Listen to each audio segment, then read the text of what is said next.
Welcome sa Jawas Kitchen. Magluto tayo ngayon ng dalagang bukid. Yan o, sasabawan lang natin. Lagyan natin ng kamatis, sibuyas, yan, siling haba, yan, luya, bawang, at saka yung malunggay. Ayun o, dalaga to, dalaga.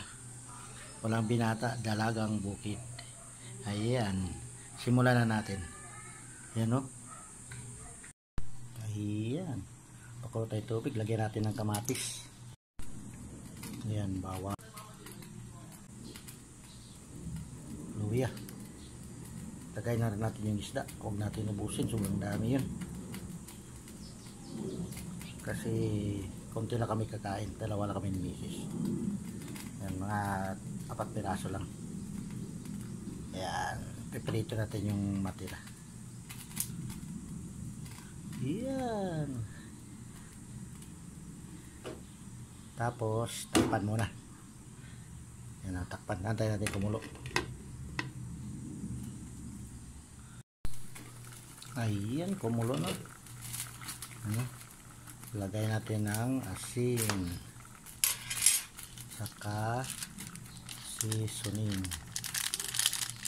Yan. Yan. Lagayan natin yung siling haba. Tapos, kasi laglit lang itong maluto. Isda lang ito eh. Pagkulo, luto na. Saka, uli yung malunggay. Ayun. Sarap. Masustansya dahil may malunggay. Ayan.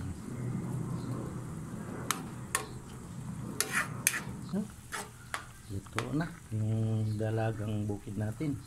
Ilagyan natin ng kamatis. Saka malunggay. Bawang, sibuyas, saka siling haba. Yan o. At siyempre may luya pala o.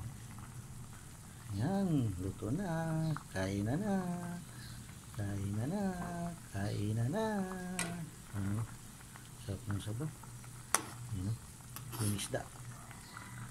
Yan. Sarap naman.